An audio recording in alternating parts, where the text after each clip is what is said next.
Hello friends, नमस्कार। मैं हूं सुमित। स्वागत है आज के इस वीडियो में। और आज एक बहुत अच्छा दिन है, 25 दिसंबर। बड़ा दिन, बचपन से हम लोग सुनते आए थे। फिर कुछ समय के बाद समझ में आया कि आज सेंटा क्लॉज आज के दिन में आते हैं और रात को बच्चों की उसकी विश पूरा करते हैं, उन्हें गिफ्ट देते हैं। कुछ सिख संप्रदाय में सुनने में आया कि आज के ही सप्ताह में, इसी सप्ताह में गुरु नानक देव साहब जी की पूरी वंशज बलिदान को प्राप्त हो गई थी, तो कुछ लोग इसे बलिदान दिवस के रूप में पालित करते हैं। वही कुछ लोगों ने इसके रूप में हम सुनते आते थे कि संता, तो मैंने पहली बार सुना, संत हम लोग सुनते आए थे। ओवरऑल जो भी चीज़ें कैरेक्टर मेरे दिमाग में आई, उन कैरेक्टर में से मैंने जो सीखा स्टोरी के माध्यम से, नानी की स्टोरी, दादी की स्टोरी, मम्मी पापा की स्टोरी के माध्यम से जो मैंने सीखा, वो कुछ 3 चीज़ें मैंने सीखा। पहला, ये संत। संत मतलब जो शांत होता है हर अवस्था में, हर स्थिति में, हर परिस्थिति में जो शांत होता है। शांत का मतलब ये नहीं है कि आपके पास में कोई लक्ष्य ना हो, आपके पास में कोई गोल ना हो, आप एकदम जिंदा लाश बन जाए। संत का मतलब होता है अपने इमोशंस पे जिनका कंट्रोल होता है। यानी ऐसा नहीं कि किसी ने आपको उकसा दिया और आप बहुत जल्दी गुस्सा हो जाते हैं, या कोई स्थिति परिस्थिति हुई, आप अचानक से पूरी तरह से डीमोटिवेट हो जाते हैं। कोई बहुत बड़ी खुशी आई, आप उछलने लगते हैं, आप अहंकार में भर जाते हैं। ऐसा नहीं, कहीं ना कहीं आपके पास में इमोशंस तो होंगे। एज ए ह्यूमन बीइंग हमारे पास इमोशंस होते हैं, लेकिन वो इमोशन में होश ना खो जाए, इस अवस्था तक हमें मनुष्य तो बने रहना है। हम पहाड़ में जाकर, हिमालय में जाकर तपस्या वाली संत की शांत की बात नहीं कर रहे हैं। मेरी जो बात है कि as a human being, as a leader, हमारी इमोशंस के ऊपर कहीं ना कहीं ईगो, या इमोशंस की वजह से हमारे अंदर फ्रस्ट्रेशन, इमोशंस की वजह से हमारे अंदर बदलाव बहुत ज़्यादा नहीं होनी चाहिए। इमोशंस के बगैर कंट्रोल, इमोशंस के बगैर मूवमेंट पॉसिबल नहीं है। और ये क्यों होता है और क्यों टॉपिक में बात कर रहा हूँ, क्योंकि मैंने ऑब्जर्व किया है कि बहुत सारे लोगों से मिलने के बीच में मैंने ऑब्जर्व किया है कि बहुत बार ऐसा सिचुएशन आता है कि कोई नेगेटिव सिचुएशन आते हैं, बहुत सारे लोग पूरी तरह से टूट जाते हैं। बहुत सारे लोग थोड़ी सी अच्छी अचीवमेंट के बाद में पूरी तरह से फूल जाते हैं। और इसका रीज़न भी मैंने जो ऑब्जर्व किया है वो मैं आपके साथ में शेयर करना चाहूँगा। TV, newspapers, unwanted medias, information, वो सारी चीज़ें। एक जब सीरियल कोई व्यक्ति आधे घंटे का देखता है, तो उस आधे घंटे के सीरियल में मोस्टली उसे कम से कम 20-25 इमोशंस मिलते हैं, कि उसमें डर है, अनसिक्योरिटी है, खुशी है, हंसी है, मस्ती है, साजिश है और कई सारी चीज़ें।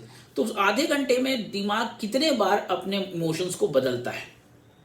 वहीं अगर कोई व्यक्ति 3 घंटे का मूवी देखता है, 2.5 से 3 घंटे में कम से कम उसे 600 से 700 इमोशंस उसके दिमाग में उस 3 घंटे के अंदर अप एंड डाउन्स होते हैं। वहीं अगर वो क्रिकेट देख रहा है तो पल पल, हर बॉल, हर बैटिंग में, हर कैच, हर छक्के चौके में उसकी इमोशंस अप एंड डाउन्स होते हैं।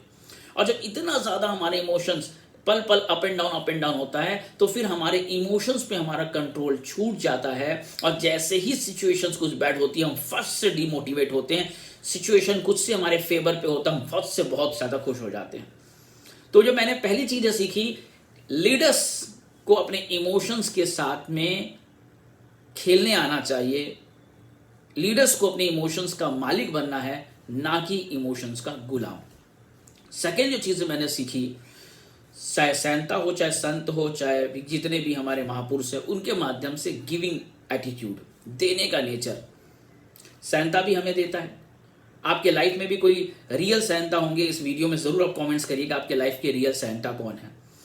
हमारे मम्मी पापा हमारे लाइफ के रियल सैंटास होते हैं। हमारे लाइफ में उन्होंने अक्सर हमें अपना बेस्ट दिया होता है।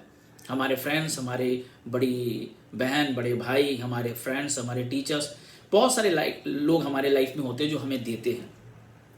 और हमारी पहचान इसी चीज़ से होती है जो हम दे रहे हैं। एक आम का गाछ आम दे रहा होता है तो हम उसे आम का वृक्ष कहते हैं। और जब देते हैं तो उसकी वैल्यूज़ मार्केट में बढ़ती है, उसकी वैल्यू समाज में बढ़ती है। इसीलिए देने वाले को देवता कहा गया है।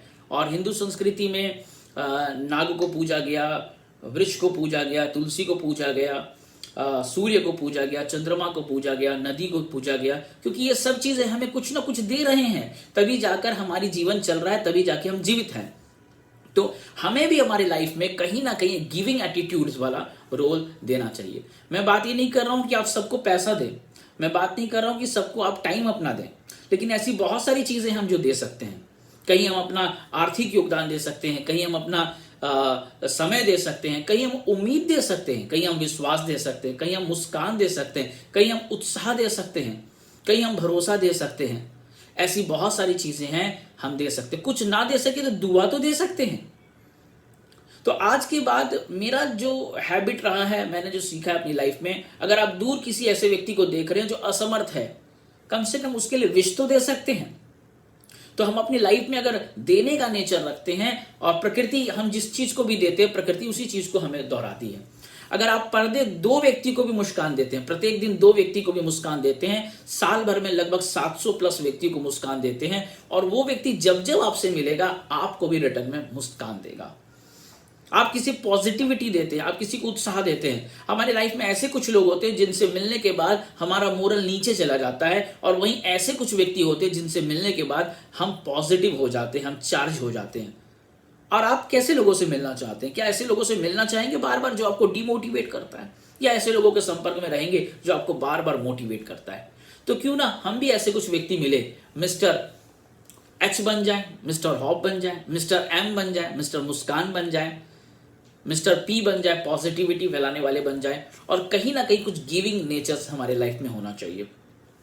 जो तीसरी चीज है जो मैंने सीखी, वो लाइफ में ना सैंटा को, ना ही गुरु नानक साहब को, ना ही संतों को लाइफ में बहुत ज्यादा अपनी पर्सनल चीजों के लिए लोभ रहा, लेकिन इनके बावजूद अपने लाइफ में ये लोग कड़ी संघर्ष, अपने आप को अपडेट्स करना, तपस्या करना, या कुछ नया सीखना, या जीवन को पॉजिटिव आयाम में जीना, इन सबके लाइफ में कुछ ना कुछ चैलेंजेस आए होंगे। सैंटा की स्टोरी मुझे पूरा नहीं पता, लेकिन हमने जितनी संत महात्माओं की स्टोरी सुनी है उन सब में सबकी लाइफ में कहीं ना कहीं स्ट्रगल्स लाए हैं। लेकिन लाइफ में स्ट्रगल एक किताब का एक पेज है, पूरी जिंदगी नहीं है।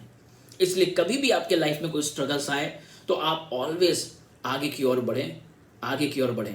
तो ये 3 स्टोरी जो मोरल सीख है मैं आपके साथ वापस से शेयर करूंगा। पहला, अपने इमोशंस का मालिक बने, इमोशंस के गुलाम नहीं। दूसरा, गिविंग एटीट्यूड रखें, होप दें, विश्वास दें, उत्साह दें, उम्मीद दें, भरोसा दें, विश्वास दें, सहयोग दें, लेकिन गिविंग एटीट्यूड रहना चाहिए। हर दिन कुछ ना कुछ जरूर दें। एंड तीसरा, लाइफ में कई बार ऐसा घटना घटेगा जिस घटनाक्रम में आपको लगेगा that's it, it's all over, but ये सब कुछ एक पड़ाव है, एक बस स्टैंड है, ये पूरी जिंदगी नहीं है। आगे बढ़ते रहें, खुश रहें, मस्त रहें, स्वस्थ रहें, आपके जीवन में सभी सपने आपके पूर्ण हो, आपका परिवार शारीरिक रूप से स्वस्थ रहे। और इस साल की एंडिंग में हमें बड़े दिवस को मनाते हुए, 25 दिसंबर को मनाते हुए आप सबका मैं अभिवादन करूंगा कि नए साल में और ज़्यादा आपके लाइफ में तरक्की हो। धन्यवाद, थैंक यू सो मच।